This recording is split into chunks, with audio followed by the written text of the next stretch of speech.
చెప్పుకుంటారు, వాళ్ళ పార్టీ మీద పెట్టారు, ఆయన చెప్పుల్లో కాలు పెట్టారు, వాళ్ళు చెప్పుకుంటారు. కానీ ఇప్పుడు ఏమవుతుందంటే కవిత గారి పట్ల సానుభూతి ఉందా, వ్యతిరేకత ఉందా అంటే కవిత గారి పార్టీ విషయాలు చెప్పి నేను నెగిటివ్కి వస్తాను. మొదలు కవిత గారిని తెలంగాణ ఉద్యమంలో తెలంగాణ జాగృతి అని పెట్టి తెలంగాణ జాగృతి ద్వారా వరకు చెప్పాలంటే బతుకమ్మ పండుగను ప్రచారం చేసి తెలంగాణ విషయంలో సాంస్కృతిక పోరాటం చేసిన మాట వాస్తవం. వరకు కొంచెం పెద్దగా పోలుస్తున్నాను. జాతీయ ఉద్యమంలో కదా ఏదైతే బాల గంగాధర్ తిలక్ గారు ఆయన బొంబాయిలో గణేష్ మండపాల ద్వారా స్వాతంత్ర ఉద్యమాన్ని ప్రేరేపించిండు. గణేష్ మండపాలు అయితే బ్రిటిష్ వాళ్ళు ఏమి ఆటంకపడుతుందని చెప్పించారు. అట్లనే మన బతుకమ్మ పండుగను కూడా ఒక ఐకాన్ గా మార్చి తెలంగాణ ఉద్యమం దోహదపడ్డారు. కాదండి, తెలంగాణ ఉద్యమం ఆ పాత్రను కూడా ఎవరు తీసేయలేదు. కానీ ప్రభుత్వం అధికారంలో ఉన్న 10 ఏళ్ళు కూడా తెలంగాణ వచ్చినాక 9.5 ఏళ్ళు మీ నాన్న అధికారంలో నువ్వు అంటున్న గుంటనక్క కానీ, నువ్వు అంటున్న బావ కానీ, తమ్ముడు కానీ, అన్న కానీ అందరూ కూడా అధికారంలో ఉన్నారు కదా. అందులో నువ్వు కూడా భాగం పంచుకున్నావు కదా. మరి భాగం పంచుకునే మీరు ఇవాడి దాకా మాట్లాడకుండా ఉండి ప్రభుత్వం పడిపోయి ఓ సంవత్సరం కాకముందే నువ్వు వ్యతిరేకమై అన్నను తిడతావు, మన నాన్నను తిడతావు, ఆఖరికి తండ్రిని కూడా ఇవాళ నువ్వు మరమనిషి మన మనిషి కాదు అని విమర్శించుకుంటూ ఇవాళ అవినీతి ఆరోపణలు చెప్తున్నావు కదా.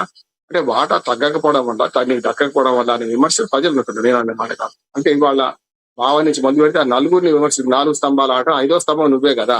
ఎంపీగా ఇచ్చారు నీకు, దాంతో పాటు ఎమ్మెల్సీగా ఓసారి ఇచ్చారు.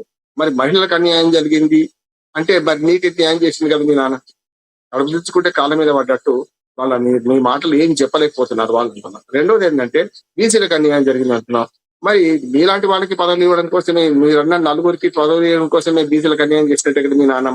మరి పదవిలో ఉన్నప్పుడు మాట్లాడకుండా ఇప్పుడు ఎందుకు మాట్లాడడం అనే సమస్య ఆమె మీద వస్తుంది. రెండవది అసందర్భంగా కొన్ని విషయాలు కూడా ఆమె మాట్లాడుతున్నాయి. ఉదాహరణకు పవన్ కళ్యాణ్ గారి గురించి మాట్లాడడం. గతంలో మాట ఏమంటున్నానంటే నీ అయ్య జాగిరా అని 2 జూన్ నాడు వచ్చిండు, దాని మీద మాట్లాడడం అంటే నువ్వు తెలంగాణ వాది కనుక మాట్లాడుతున్నావు ఒప్పుకుంటా. దాని కానీ ఇరుపు కాగితం అనే సినిమాకు పవన్ కళ్యాణ్కి ఏం సంబంధం? నిర్మాత కాదు, దర్శకుడు కాదు, ఆయన సినిమాతో ఏం సంబంధం లేదు. అటువంటి విషయాల్లో కూడా వచ్చి నువ్వు ఇడుపు కాగితం అంటే పవన్ కళ్యాణ్కి ఎక్కువ తెలుసు అని మాట్లాడడం నీ విజ్ఞత ఏమన్నట్టు? అంటే కావాలని నువ్వు ప్రముఖుని విమర్శించి నీ నాన్నను ఒక తెలంగాణ ఐకాన్ ఆయనను విమర్శించి అన్నను బావను అందరిని పెట్టుకుంటూ కాంగ్రెస్ టీఆర్ఎస్ తోని పోటీ పెట్టుకుంటావు. ఆఖరికి బయట రాష్ట్రం నుంచి ఉన్న ఉప ముఖ్యమంత్రి గురించి నువ్వు అవ్వకు చెబుతూ తప్పు కదా. ఏమంటా అంటే కొన్ని తెలంగాణ వాదం గురించి మాట్లాడడం అంటే ఒప్పుకుంటున్నాను, అది కూడా చెప్తున్నాను. నీ అయ్యే జాగిరా అన్నాడు, 2వ తారీఖు నాడు వచ్చిండు, అది మాట్లాడడం కరెక్ట్ కాదా? అవునా, నువ్వు మాట్లాడడం మంచిదే.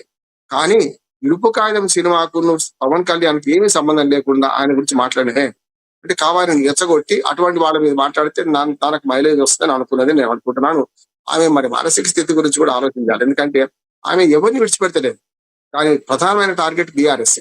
అంటే తాను బయటపడ్డ పార్టీ మీదే పెట్టింది. ఉదాహరణకు నేను నా జన్మలో టీఆర్ఎస్ తో కలవడానికి కదా, బీఆర్ఎస్ తో కలవడానికి.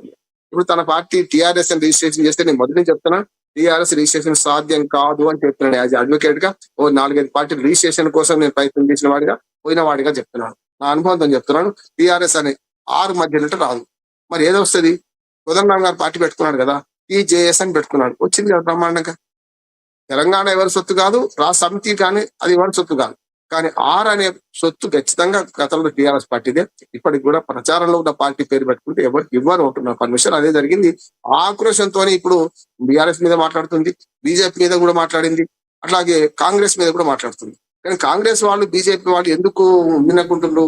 కవితకు సమాధానం ఇవ్వకుండా సుప్రీంకోర్టుకి వెళ్తాను ఈ విషయం పైన, నేను మళ్ళీ ఒకసారి సరి చూసుకునేది లేదు, సుప్రీంకోర్టుకి వెళ్తాను ఈ విషయంలో అంటుంది ఆవిడ. కావచ్చు, నేను మొదటి చెప్తున్నాను. ఫస్ట్ నేను చెప్పాను సాధ్యం కాదు చెప్పారు, ముందే చెప్పారు. మీడియా వాళ్ళు కూడా ఏమంటున్నారు అంటే రిజిస్ట్రేషన్ అయింది అని ప్రచారం చేసిన కొందరు. రిజిస్ట్రేషన్ ఢిల్లీకి భూమికి ఆకాశం అని తేడా ఉన్నది. అది రిజిస్ట్రేషనే కాలే, కేవలం ఆ పేరు 3 పేర్లు పంపితే ఆ 3 పేర్లలో ఈ పేరును ఆమోదించుకుంటున్నామంటే ఎంచుకోమంటే ఎంచుకుంటే దానికి పబ్లిక్ నోటీస్ చేయమన్నాం. పబ్లిక్ నోటీస్ లో అభ్యంతరాలు వచ్చినాయి. ఆటోమేటిక్ అభ్యంతరాలు వస్తే దాన్ని తెలంగాణ చెప్పింది. ఈ టీఆర్ఎస్ అని పేరు మీద కాదు, ఇంకేదైనా కావచ్చు. టీజేఎస్ కూడా కాదంటున్నాను. టీజేఎస్ ఎందుకు కాదు? తెలంగాణ జాగృతి కమిటీని పెట్టుకుంది అనుకోండి. తెలంగాణ టీజేఎస్ ఉంటుంది కదా, ఆల్రెడీ కోదండరాం పార్టీ అది ఎగ్జిస్టెన్స్ లో ఉంది, దానికి వ్యవస్థాపక అధ్యక్షుడు ఆయన. కానీ టీజేఎస్ కూడా కాదు. మధ్యన ఆ రోజు కేవలం మార్చకపోతే ఆమె పార్టీ రిజిస్ట్రేషన్ కాదు. సరే, ఆ బాధ ఆమె వడ్డీ అంటే నష్టమేంటి. కానీ ఇప్పుడు ఏమవుతుందంటే ఒక మహిళగా ఆమెను గౌరవిస్తుంది. రెండోది షర్మిలకు ఆమె కోరిక కూడా పెడుతున్నాం. షర్మిలకు ఆమె పోలిక కూడా లేదు. ఎందుకు లేదు అని చెప్తారు. ఆమె తండ్రి అన్ని రకాలుగా ఆమె న్యాయం చేసిండు. పదవి ఎంపీ ఇచ్చిండు, ఎమ్మెల్సీ ఇచ్చిండు, ఆఖరికి అన్ని రకాలుగా ఆమె న్యాయం చేసిండు. డబ్బులు కూడా సంపాదించుకున్నాడు. ఈ మాట కూడా అంటున్నాడు. ఒకనాడు మరి వాళ్ళందరూ పెద్దోళ్ళు వాళ్ళు అయింది కదా అంటే మీ అన్న ఎక్కువ సంపాదించుకోండి. అక్కడ సంపాదించుకుంటే తప్పే. అసలు బీఆర్ఎస్ లో ఈ అవినీతి అది జరిగింది తప్పే అంటున్నాను. కాళేశ్వరం జరిగిన మీ అన్నగారు 185 కోట్లు పైనీర్ పేపర్ కొన్నా అదంతా ప్రజల సొమ్ము కాదంటలేండి. కానీ వాడు సంపాదించుకున్న ఆక్రోశమా, నేను సంపాదించుకోలేదు నేను ఉక్రోశమా? మరి అది చెప్పాలి కదా. నువ్వు కూడా నీ వీలైతే నువ్వు సంపాదించుకున్నావు, వాడు సంపాదించుకున్నావు. ఈ సంపాదన తప్పు. ప్రజల ధనాలు దుర్వినియోగం చేశారు. మీ పార్టీని మీరు ఎండగట్టడం ఏమైందంటే కడుపు తీసుకుంటే మీ కాళ్ళ మీదే పడుతుంది. అన్ని కాళ్ళ మీద మీ సంగతి ఏందని అడుగుతున్నారు. ఉదాహరణకు షర్మిల గారికి ఎందుకు తీసుకొస్తున్నారంటే షర్మిల గారికి రాజశేఖర రెడ్డి గారు ఎక్కడ న్యాయం చేయలే. ఆనాడు ఆయన బతుకున్నప్పుడు కొడుకు ఎంపీ ఇచ్చింది, ఆమెకు ఇయ్యలే. ఎప్పుడు కూడా దేశ రాజకీయాల్లో రచన గారు ఆ మహిళలకు అన్యాయం జరుగుతుంది. ఈ ఒక్క కవితే గంటలేదు. నేను కవితలనే కొంచెం న్యాయం జరిగింది. కానీ ఈ గతంలో చూసుకోండి, షర్మిల వర్సెస్ జగన్మోహన్ రెడ్డి. షర్మిలకి ఏం న్యాయం చేయలేదు. 3000 కిలోమీటర్లు నాకు పాదయాత్ర చేసి నేను జగనాన్ని ఇచ్చిన బాణాన్ని అని ఎక్కడన్నా జగన్మోహన్ రెడ్డి ఆయన ఆ తండ్రి చేయలేదు, అన్నా చేయలేదు. అప్పుడు ఎవరు వస్తుంది. కానీ తండ్రి చేసిండు, ఏం అన్నా చేసిండు. నువ్వు లిక్కర్ కేసులు ఎదుర్కొంటే అందరు మొత్తం అంతా బీఆర్ఎస్ పార్టీ అంతా తరలిపోయి ఢిల్లీలో సాగిన పడ్డారు. వాళ్ళు ఢిల్లీలో అనేక మంది అడ్వకేట్లు మాట్లాడేది మిమ్మల్ని బయటకు తీసుకొచ్చేదాకా ఉత్సవాలు జరుపుతుంది. ఇదే రామ్మోహన్ మనకు టీఆర్ఎస్ రామ్మోహన్ గారు మంచి ఉత్సవాలు జరిపింది. మా కవితకి వచ్చింది, లోపలికి బయటకు వచ్చిందని చెప్పి ఏమైంది తట్టేడు మనం అంటారు అశుద్ధంలో రాయి చేసినట్టు మొత్తం టీఆర్ఎస్ పార్టీ అంతా ఆగనిస్తుంది. కనుక ఇప్పుడు ఏమైందంటే నీ విలువ నువ్వే తీసుకుంటున్నావు అంటున్నాను. అంతేందుకు ఇక్కడ కాదు, మీరు మన ప్రియాంక గాంధీ రాహుల్ గాంధీ చూడండి. ప్రియాంక గాంధీకి ఏం పదవి ఉన్నది, ఆపోజిషన్ లీడర్ ఎందుకు కాలేదు.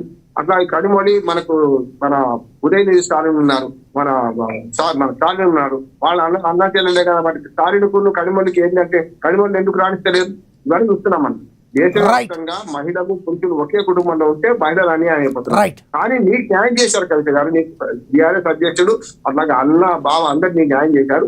ఇవాళ నువ్వు నలుగురిని అంటున్నావు. కానీ మెల్లగా నా ఉద్దేశం ఏంటంటే రేవంత్ రెడ్డి గారు మరి వెనక ఉన్నారా అనే మాట అనిపిస్తుంది. ఎందుకంటే ఒకటి ఆయన గురించి వివరిస్తే మాట్లాడితే వాళ్ళు కాంగ్రెస్ వాళ్ళు ఎక్కడ కవిత సమాధానం ఇచ్చలేదు. ఏమంటుంది నీకు సంతోషపడుతున్నారు. బీఆర్ఎస్ పార్టీ అంటుంది కనుక, బీఆర్ఎస్ పార్టీ వాళ్ళ గుట్టంతా బయటపెడుతుంది కనుక దాన్ని చూసి అంటే ఇప్పుడు విభీషణ లాంటి పాత్ర ఈ రకంగా చెప్పాలంటే ఇంటి దొంగ ప్రాణహాని అంటారు కదా రచన గారు. ఇంటి దొంగను సంతోషపడుతున్నారు కానీ రేవంత్ రెడ్డి గారు విమర్శ పెడుతున్నారు, బీజేపీ విమర్శ చేస్తున్నారు. కనుక ఈ మిగతా పార్టీలు స్పందించాల్సిన అవసరం ఎంత ఉంది అంటున్నారు. రైట్, నేను మళ్ళీ మాట్లాడతా సార్. మీతో అందుబాటులో ఉండండి. మనతోటి బీఆర్ఎస్ నేత రామ్మోహన్ గారు ఉన్నారు. ఒకసారి ఆయనతో మాట్లాడదాం. రామ్మోహన్ గారు నమస్తే. నమస్తే అండి, పెద్దలందరికీ నమస్తే. పెద్ద పెద్ద పార్టీలను ఆపగలిగారు మీరు. కాంగ్రెస్ పార్టీ మెడలు వంచారు, బీజేపీ పార్టీ మెడలు వంచారు. కానీ ఏంటో టీఆర్ఎస్ అనాలా లేదంటే ఇంకా కన్ఫర్మ్ కాలేదని మీరు అంటున్నారు. కవిత గారు మాట్లాడే మాటలకు ఒక్క దగ్గర కూడా మీ దగ్గర సమాధానం లేదు, రావడం లేదు. ప్రతిరోజు రోజుకి మసాలా పెంచేస్తున్నారు. నిన్నటికి నిన్న దున్నపోతులు ఎడ్లలాగా ఉండాలి, జోడెడ్లలాగా ఉండాలంటే దున్నపోతులాగా తయారైన అన్నగారిని హరీష్ రావు గారిని కలిపి మాట్లాడారు. ఎలా చూస్తారు సార్ కవిత గారు మాట్లాడే మాటలకి మీరు చెక్ పెట్టలేరా? నిజంగా ఎందుకు భయపడుతున్నారు మీరు? మొట్టమొదటిగా కవిత మాట్లాడే మాటలు పెద్దగా ప్రాధాన్యం తీసుకోవట్లేదు, పరిగణలోకి తీసుకోవట్లేదు. ఎందుకంటే ఆమె అస్తిత్వమే కేసీఆర్ గారు లేకుండా కవిత ఎక్కడ ఉందండి? ఈ రోజు ఏదో మాటలు మాట్లాడుతుంది. నీ జీవన ప్రయాణంలో కూడా కేసీఆర్ గారు ఉద్యోగ ప్రస్థానంలో కూడా ఆ రోజు పార్టీ పెట్టినప్పుడు నీ వయసు ఎంత, నువ్వు ఏం పని చేస్తున్నావు, ఒక తండ్రిగా కన్న తండ్రిగా నీకు కూడా ప్రాధాన్యత ఇచ్చి పార్టీలోకి తీసుకొచ్చి నీకు జాగృతి పేరు మీద నువ్వు బతుకమ్మని తీసుకొని తిరుగుతా నాన్న అని చెప్తే ఒక కన్న కూతురు ఆడబిడ్డ అని సమాజం ఉద్యమం కొరకు నిన్ను కూడా మంచి స్థానం కల్పించి కార్యకర్తలందరూ కూడా తన వెంట ఉండేటట్టు చేసి నీకు గుర్తింపు